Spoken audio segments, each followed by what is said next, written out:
नमस्कार दोस्तों, स्वागत है आपका आज के मुख्य समाचार में, जिसमें सबसे पहली और बड़ी खबर में आपको बताएंगे कि उत्तर प्रदेश में कैबिनेट मंत्री डॉक्टर संजय निषाद को गिरफ्तार करने का आदेश, गैर जमानती वारंट कर दिया गया है जारी। दूसरी बड़ी खबर में जिक्र होगा कि भदोही में पुलिस टीम पर हमला करने के आरोप में बीजेपी नेता समेत 35 के खिलाफ केस दर्ज। तीसरी बड़ी खबर में आपको बताएंगे कि बरेली में महिला की पिटाई करने वाला बीजेपी नेता गिरफ्तार, घटना का वीडियो हुआ था वायरल। चौथी खबर में जिक्र होगा कि बिहार में जबरदस्त सियासी हलचल, 11 अगस्त से पहले नीतीश बीजेपी छोड़ आरजेडी के साथ बनाएंगे सरकार। और पांचवी बड़ी खबर में आपको बताएंगे कि गुजरात के आदिवासी समाज के लिए अरविंद केजरीवाल ने किए कई ऐलान, लागू होगा Panchayati Raj extension in scheduled areas वाला एक्ट। दोस्तों, हर एक खबर की गहराई में आपको ले जाएंगे, लेकिन उससे पहले आप अभी इस वीडियो को लाइक जरूर कीजिए और लाल बटन को दबा के चैनल को सब्सक्राइब करके घंटी बजाकर कमेंट में लिखिए जय हिंद। दोस्तों, रुक करते हैं सबसे पहली और बड़ी खबर की तरफ। कैबिनेट मंत्री डॉक्टर संजय निषाद को गिरफ्तार करने का आदेश, गैर जमानती वारंट कर दिया गया जारी। जी हाँ दोस्तों, प्रदेश सरकार में कैबिनेट मंत्री डॉक्टर संजय निषाद के खिलाफ गैर जमानती वारंट जारी हुआ है। चीफ जुडिशियल मजिस्ट्रेट जगन्नाथ ने मत्स्य पालन मंत्री को 11 अगस्त तक गिरफ्तार करके कोर्ट में पेश करने का आदेश दिया है। आदेश के अनुपालन की जिम्मेदारी शाहपुर पुलिस को दी गई है। मामला 7 जून 2015 का है। सरकारी नौकरी में निषादों को 5% आरक्षण देने की मांग को लेकर सहजनवा क्षेत्र के कसरवल में आंदोलन चल रहा था। आंदोलनकारी रेलवे ट्रैक पर बैठे थे और इसी बीच विवाद बढ़ा और लाठीचार्ज हो गया। इसमें एक व्यक्ति की मौत हो गई। आरोप लगा कि पुलिस की गोली से मौत हुई थी और इससे आंदोलन उग्र हो गया। आंदोलनकारी पुलिस से भिड़ गए और उसकी कई गाड़ियों को आग के हवाले आंदोलनकारियों ने कर दिया। इस घटना में 24 पुलिसकर्मी घायल हुए थे। मामले में तत्कालीन सहजनवा थाना अध्यक्ष श्यामलाल ने निषाद पार्टी के राष्ट्रीय अध्यक्ष डॉक्टर संजय निषाद सहित कई लोगों के खिलाफ कई मामलों में केस दर्ज कराया था और अब उनके खिलाफ गैर जमानती वारंट जारी हो गया है। दोस्तों, रुक करते हैं अगली बड़ी खबर की तरफ। भदोही में पुलिस टीम पर हमला करने के आरोप में बीजेपी नेता समेत 35 के खिलाफ केस कर लिया गया दर्ज। जी हाँ दोस्तों, भदोही के शहर कोतवाली क्षेत्र के नई बाजार इलाके में पुलिस टीम पर हमला कर एक व्यक्ति को हिरासत से छुड़ाकर ले जाने के मामले में पुलिस ने भारतीय जनता पार्टी के एक सभासद सहित कुल 35 लोगों के खिलाफ प्राथमिकी दर्ज की है। पुलिस ने रविवार को ये जानकारी दी।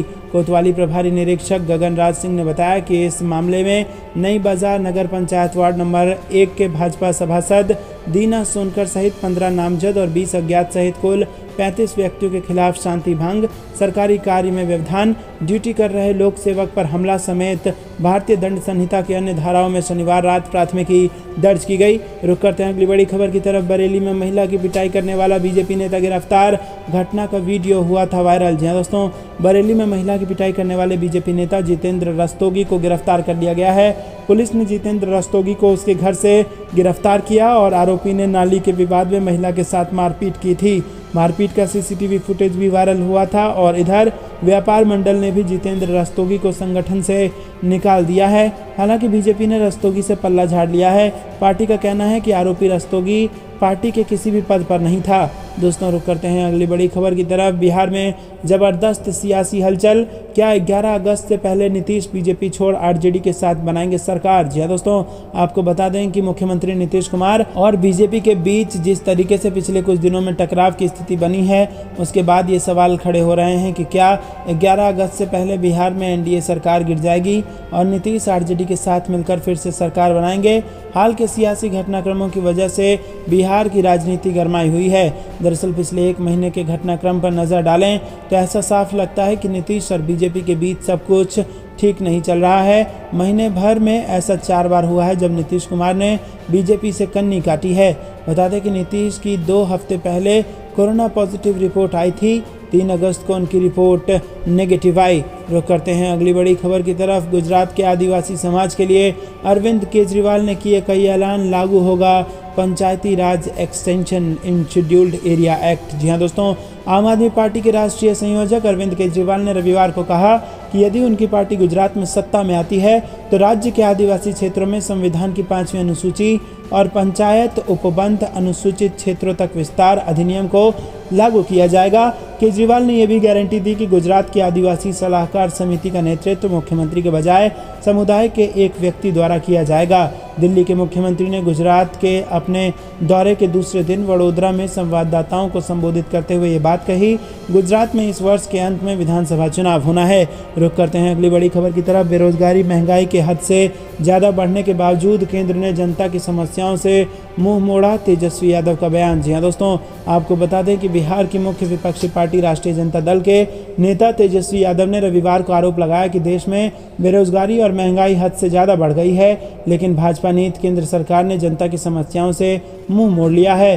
पटना के सगुना मोड़ के पास केंद्र सरकार की नीतियों के खिलाफ विपक्षी दलों के प्रतिरोध मार्च की शुरुआत करते हुए बिहार विधानसभा में प्रतिपक्ष के नेता तेजस्वी यादव ने अपने संबोधन के दौरान यह आरोप लगाया। रुक करते हैं अगली बड़ी खबर की तरफ। बीजेपी के भ्रष्टाचारी कम से कम अयोध्या को तो छोड़ दें, अवैध कब्जे पर अखिलेश यादव ने कसा तंज। जी हाँ दोस्तों, आपको बता दें कि उत्तर प्रदेश में अयोध्या विकास प्राधिकरण ने शहर में अवैध प्लॉटिंग और अवैध कॉलोनाइजर की जो सूची जारी की है, उसमें नगर निगम अयोध्या के महापौर ऋषिकेश उपाध्याय, नगर विधायक वेद प्रकाश गुप्ता और पूर्व विधायक गोरखनाथ बाबा के सहित कई रसूखदारों के नाम शामिल हैं। अवैध प्लॉटिंग और कब्जों को लेकर भाजपा नेताओं के नाम सामने आने के बाद विपक्षी पार्टियों ने निशाना साधना शुरू कर दिया है।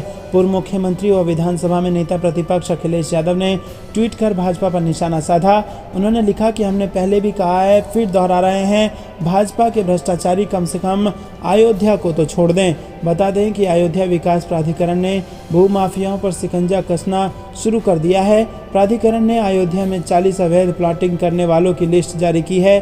चौंकाने वाली बात यह है कि इसमें अयोध्या के महापौर ऋषिकेश उपाध्याय, नगर विधायक वेद प्रकाश गुप्ता और पूर्व विधायक गोरखनाथ बाबा समेत कई नाम शामिल हैं। वहीं सपा नेता और पूर्व राज्य मंत्री पवन पांडे ने कमिश्नर को पत्र लिखकर आरोप लगाया कि इस गोरख धंधे में विकास प्राधिकरण, नजूल और राजस्व विभाग के कई भ्रष्ट अफसर भी शामिल हैं।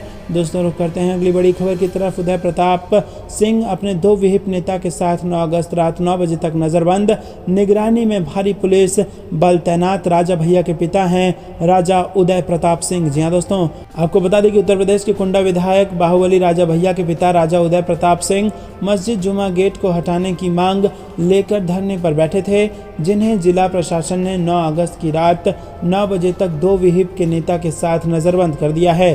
प्रशासन ने उनके माहिल के आगे भारी पुलिस फोर्स को तैनात कर दी है और जिसके चलते वो मुहर्रम के जुलूस के पूरा होने तक घर से बाहर नहीं निकल पाएंगे। बता दें कि ये मामला कुंडा के शेखपुर आशिक गांव में मुहर्रम के लिए लगे मस्जिद जुमा गेट को हटाने का है, जिसके विरोध में राजा उदय प्रताप सिंह बीते बुधवार को कुंडा तहसील परिसर में धरने पर बैठ गए थे।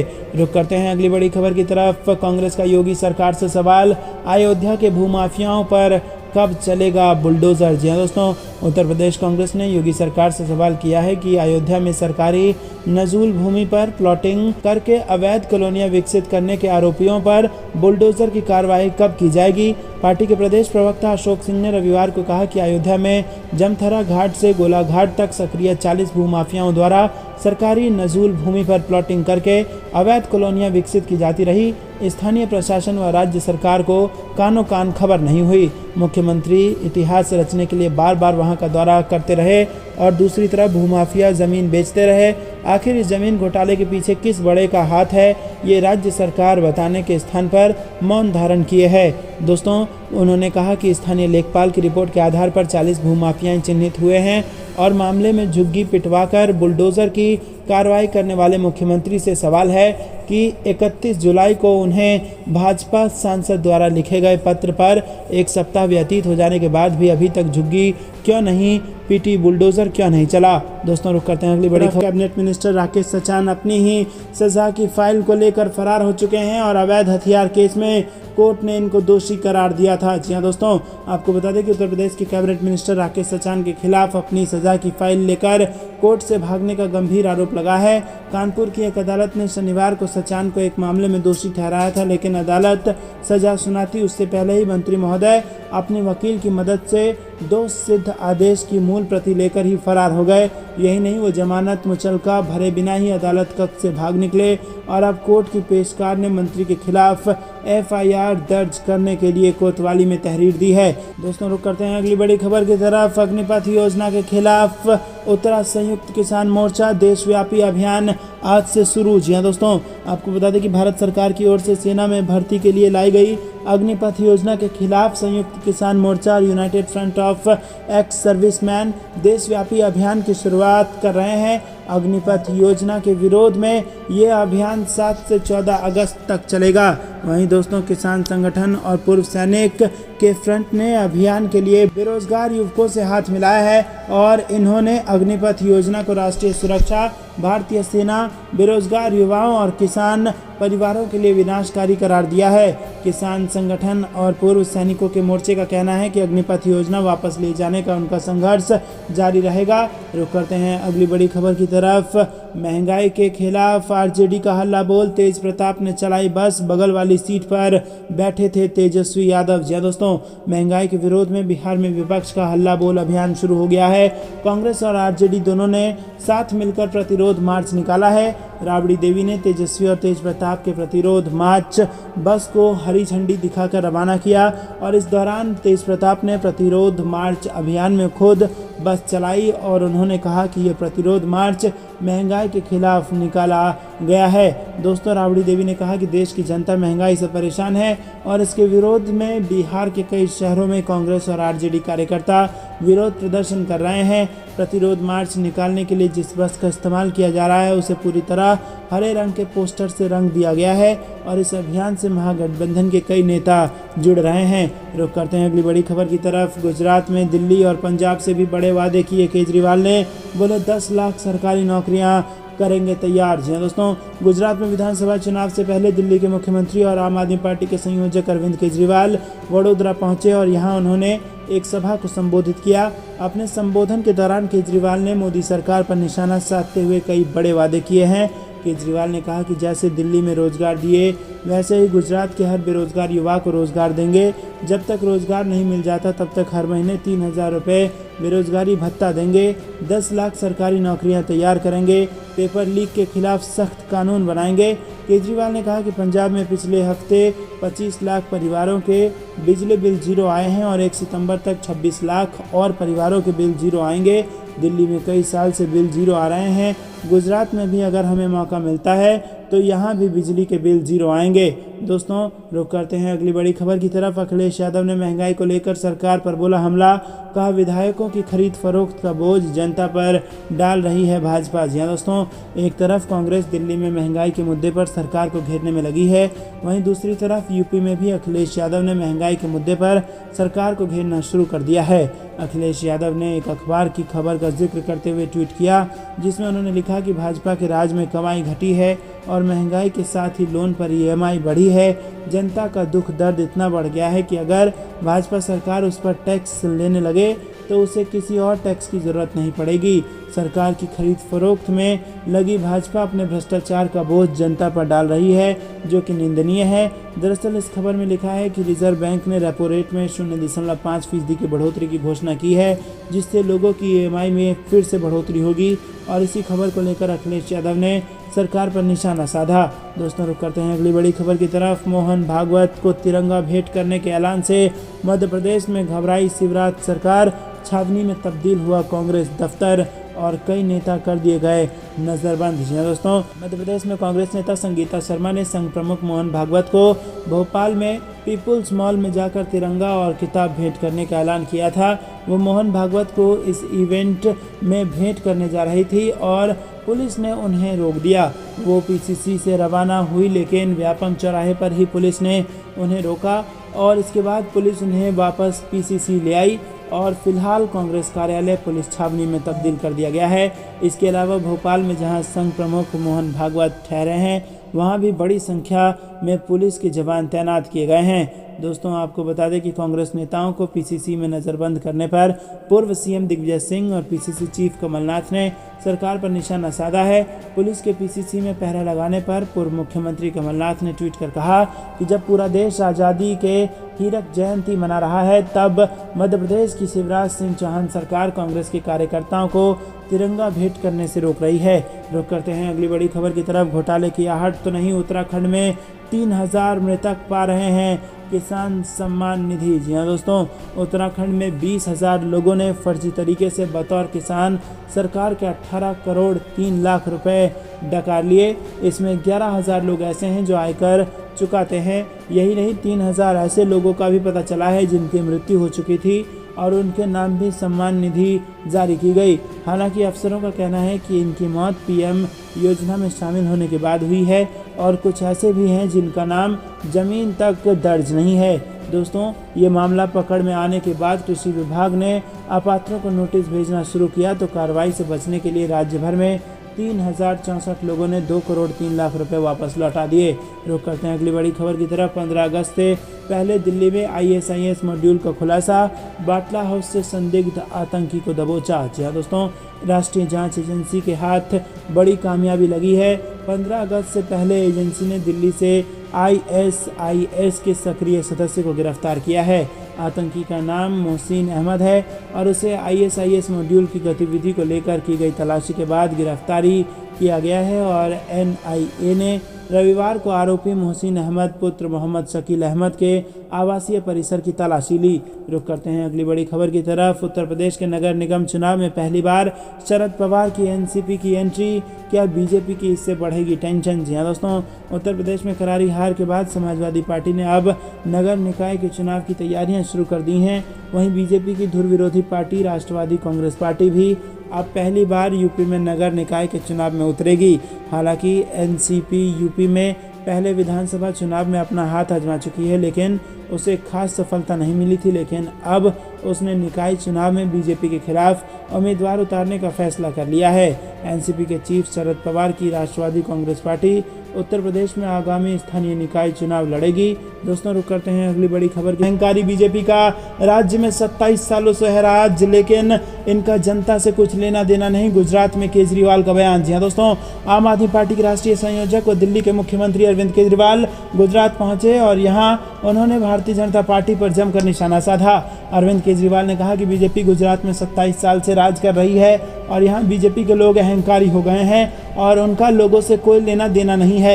मैं दिल्ली का CM होने के नाते लट्ठा की घटना के पीड़ितों से मिला और जबकि यहाँ के CM उनसे मिलने भी नहीं गए। गुजरात के लिए अब एक ही विकल्प है, वो आम आदमी पार्टी है। जी हाँ दोस्तों, आपको बता दें कि अरविंद केजरीवाल 2 दिन के गुजरात दौरे पर पहुंचे हैं और वो जामनगर में व्यापारियों से मिलेंगे और आदिवासियों से मुलाकात करेंगे। इससे पहले बिजली बिल को लेकर अरविंद केजरीवाल ने ट्वीट कर लिखा, दिल्ली के बाद अब पंजाब के लोगों के भी 0 बिजली बिल आने लगे हैं। दोस्तों, रुक करते हैं अगली बड़ी खबर की तरफ। नोएडा में राष्ट्रीय महिला आयोग ने महिला से कथित दुर्व्यवहार करने वाले बीजेपी नेता को तुरंत गिरफ्तार करने को कहा। जी हाँ दोस्तों, सोशल मीडिया पर एक वीडियो तेजी से वायरल हो रहा है। इस वीडियो में एक युवक जो अपने आप को बीजेपी का नेता बता रहा है, पड़ोस में रहने वाली एक महिला को अपशब्द कह रहा है और घटना दिल्ली के पास की एक सोसाइटी की है और पुलिस से मिल रही जानकारी के अनुसार पीड़ित महिला और आरोपी बीजेपी कार्यकर्ता श्रीकांत त्यागी के बीच पार्क में एक पेड़ को लेकर आपसी कहासुनी शुरू हो गई और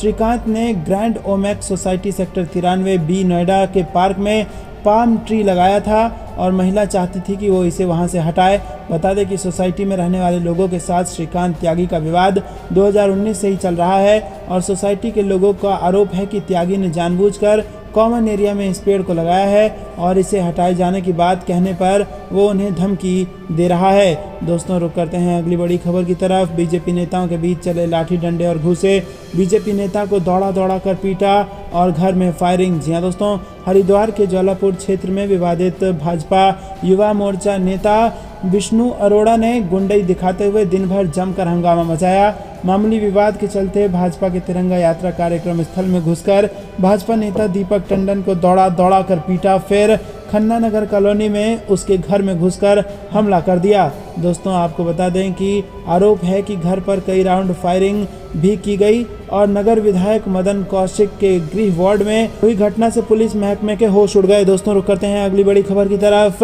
सरकारी खजाने पर आखिर पहला हक किसका? फ्री की रेवड़ी पर वरुण गांधी ने अपनी ही सरकार को जमकर घेरा। जी हाँ दोस्तों, आपको बता दें कि अपनी ही पार्टी पर ताजा कटाक्ष करने में मशहूर भाजपा सांसद वरुण गांधी ने इस बार प्रधानमंत्री नरेंद्र मोदी के विपक्ष को फ्री की रेवड़ी वाले तंज का जवाब दिया है। पीलीभीत के सांसद ने ट्वीट किया कि जो सदन गरीब को 5 किलो राशन दिए जाने पर धन्यवाद की आकांक्षा रखता है, वही सदन बताता है कि 5 वर्षों में भ्रष्ट धनपशुओं का 10 लाख करोड़ तक का लोन माफ हुआ है और सरकारी खजाने पर आखिर पहला हक किसका है? भाजपा सांसद वरुण गांधी ने अपनी ही पार्टी के सांसद निशिकांत दुबे के उस बयान पर भी तंज बोला और इससे पहले प्रधानमंत्री नरेंद्र मोदी ने एक सभा में कहा था कि फ्री की रेवड़ी वाले से सावधान रहना चाहिए। रुक करते हैं अगली बड़ी खबर की तरफ। जेडीयू और बीजेपी में सब कुछ ठीक नहीं, 1 महीने में दूसरी बार पीएम मोदी की मीटिंग में नहीं शामिल होंगे सीएम नीतीश। जी हां दोस्तों, बिहार के मुख्यमंत्री नीतीश कुमार 1 महीने के अंदर दूसरी बार प्रधानमंत्री नरेंद्र मोदी के साथ होने वाली बैठक में शामिल नहीं होंगे। 8 अगस्त 2022 को पीएम मोदी की अध्यक्षता में नीति आयोग की दिल्ली में बैठक होने जा रही है और इस बैठक में सीएम नीतीश कुमार शामिल नहीं होंगे। कुछ दिन पहले ही मुख्यमंत्री नीतीश कुमार कोरोना से उबरे हैं और नीतीश कुमार नीति आयोग की बैठक में डिप्टी सीएम को भेजना चाहते थे, लेकिन उनको बताया गया कि इस बैठक में केवल मुख्यमंत्री ही शामिल हो सकते हैं। दोस्तों, रुक करते हैं अगली बड़ी खबर की तरफ। बिहार में रविवार को महंगाई और बेरोजगारी के खिलाफ महागठबंधन का धरना प्रदर्शन, पटना में तेजस्वी करेंगे इसकी शुरुआत। जी हां दोस्तों, आरजेडी महागठबंधन का रविवार को पूरे बिहार में महंगाई और बेरोजगारी के खिलाफ प्रतिरोध मार्च होगा। विपक्ष नेता तेजस्वी यादव के नेतृत्व में पटना में ये मार्च निकलेगा और इसके अलावा सभी जिला मुख्यालयों में धरना प्रदर्शन किया जाएगा। आरजेडी प्रवक्ता एजाज अहमद ने बताया कि प्रतिरोध मार्च में आरजेडी समेत महागठबंधन के सभी विधायक, विधान पार्षद, पार्टी पदाधिकारी, जिला अध्यक्ष, महानगर अध्यक्ष, प्रखंड अध्यक्ष और सक्रिय कार्यकर्ताओं सहित आम लोगों की बड़ी संख्या जिले में